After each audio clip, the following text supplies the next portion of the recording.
Good morning, everyone. Thanks for joining me here on the WITN First Alert Desk at 8 o'clock this morning. Hope you're all having a wonderful Wednesday. It's hump day. We're almost to the end of the week. Just got to chug along for a few more days. Like you've been seeing outside. Actually, it looks okay outside from where we are in Greenville, but this morning has been pretty foggy out there for many of you, some pretty dense fog out there. So please, if you're still heading out on the roads this morning, be careful, slow down, just be aware of your surroundings because this fog can get really dangerous for many people. So just be careful, be safe, be smart with your driving.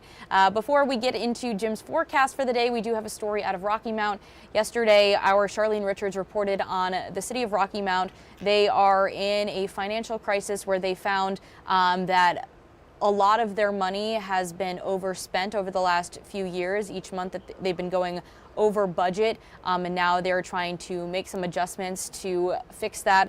And that does bring some impacts, some potential impacts to the community, including a potential increase in electric rates, as well as a cut to some of their city staff. So we're going to take a look at what Charlene found out for us yesterday.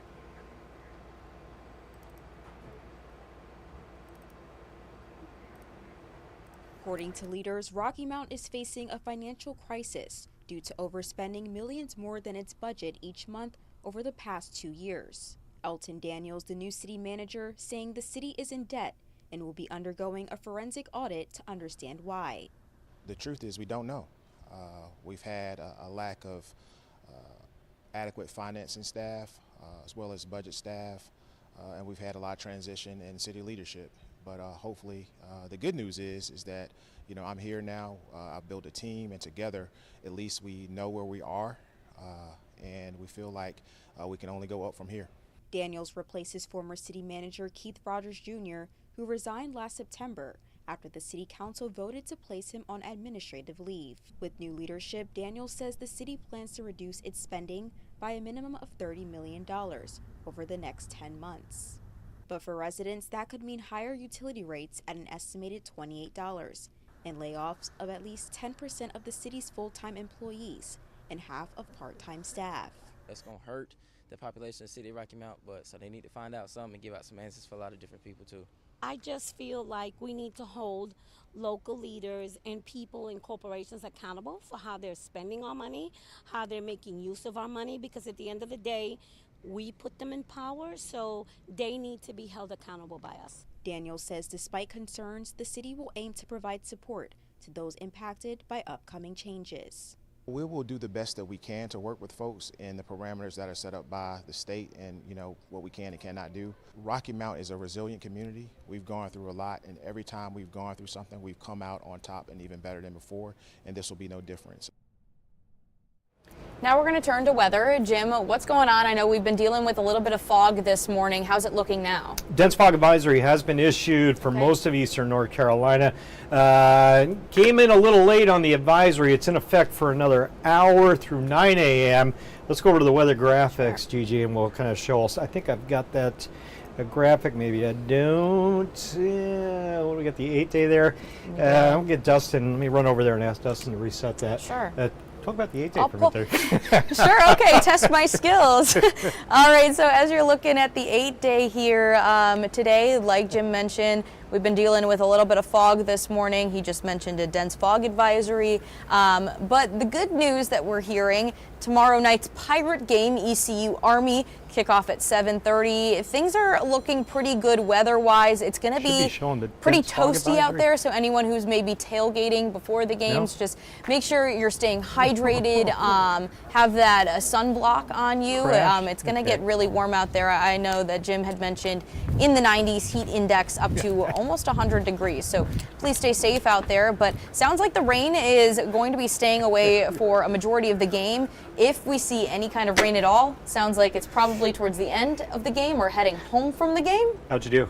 I feel like I'm doing okay. I feel like I'm on a roll. Pretty good right now? Yeah, but I think you should take over now. No, keep rolling with it. Apparently the computer crashed over there, so the last image that was on it was this one. Dustin's rebooting everything right now. But generally there's kind of three things here from my perspective that we're talking about. Actually, four.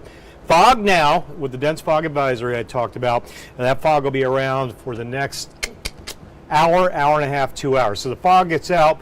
The heat today and tomorrow, 90, 91 degrees, but a muggy 90 to 91. That means heat index values. It'll feel like the mid to upper 90s today and tomorrow. So in the short term, that should be the key thing in your head. The fog and the heat today. Tomorrow, I think a little fog in the morning as well, and then more 90s into the afternoon. Then we go to the rain, Friday, Saturday. 2 days with good rain chances. Remember, we're in a pretty good drought out there, building drought conditions. We need rain. I know you don't want to see that on Saturday. Had to bump that up, that Saturday chance. Friday, it looks more like the afternoon hours into the evening on those showers. And by the way, the Pirate game Thursday night should be good. I think I heard you talking about that. Yes, Did you get their forecast out for the Pirate game? I was mentioning What'd you that forecast? things are looking good. Okay. Just going to be hot if you're tailgating, so Yep. make sure that you have your sunblock, make sure you're staying hydrated. But overall, looks pretty good. What'd you go for rain chances? I think your 10% is probably You like on that? par. Yeah. Yeah, I think you're good with that. I hope so. So Fingers we crossed. should be good. Gigi's pirate forecast looks good into the evening hours. Again, the heat's going to be tough tailgating, but you can deal with it. It's not dangerous heat, just plenty hot. And then again, the rain chances Friday. So Friday, a work day. If you're working outside, you're going to have some work stoppages. I think after lunchtime, probably morning. I'm not seeing a lot of rain. But after lunchtime through the afternoon, evening hours, still raining at times on Saturday, scattered showers, stray rumble of thunder. And then Sunday, Monday, rain chances more reflecting what may or may not get going in the tropics. This is no slam dunk. That chance for rain, 40 to 30%. Some of the data showing tropical systems staying off the coast, kicking out to sea Monday night, Tuesday as cooler air moves in. I've got some models that want to bring a developing storm towards the East Coast late weekend into early next week. How will it go? We don't know yet. So again, the fog this morning, the heat this afternoon, same thing tomorrow. Dodging showers Friday, Saturday, should be good for the Pirate game. And then Sunday, Monday, it's watching the tropics. And by the way, after that early week tropical watch, a really nice autumn-esque air mass coming in.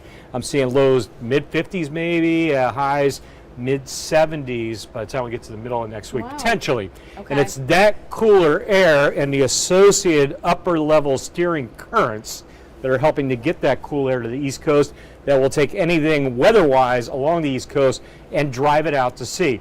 Timing is everything. If we can get in here a little earlier, get that kick in here, we'll drive everything out to sea a little earlier and keep anything tropical off the coast. But as of right now, there's still a lot of work to be done on that forecast. Okay, great. So it looks like the computer is probably staying put now, but good thing we have Charlie who's going to be here throughout the rest of the day with your forecast. You can also check us out online, on air throughout the day, and then of course we'll be back again tomorrow morning. Jim, you'll have You're going to do the weather again? I don't know if I can do the tropics. News, you do the weather? No? Yeah, I mean, we could switch it. we should one day. But I'm sure you'll have hopefully more details on what we can talk about for the tropics. Yeah, I'll get you fully updated on the tropics, and we'll talk about the timing on the rain, which will move around. Remember, the further out time you get, the more variability in the timing and how much rain we're going to get.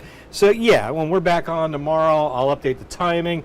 More importantly, how the tropics are shaping up by tomorrow. We should be getting a little better handle on how things may evolve late weekend into next week. Okay, awesome. Thank you, Jim. Sure. And thank you, everyone, for joining us. Just want to say hello to Amanda in our comments. Thanks for joining us. Like you mentioned, I know big, important tip here. Please be careful when you're driving. A lot of people don't know how to drive with their headlights on. Low beams. Low beams are very important for those who are driving in the foggy weather. Yeah, and slow it down because your stopping distance is much shorter. You don't see things as quickly or as early.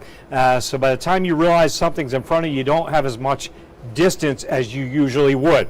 That's why you slow down, so that you have time to stop should something be stopped in the road or in the road in front of your path. So yeah, be smart, be safe, I like to say. Certainly that applies over the next hour or so. All right, well, have a great Wednesday. This hour of the WITN First Alert Desk is sponsored by Toyota of Goldsboro.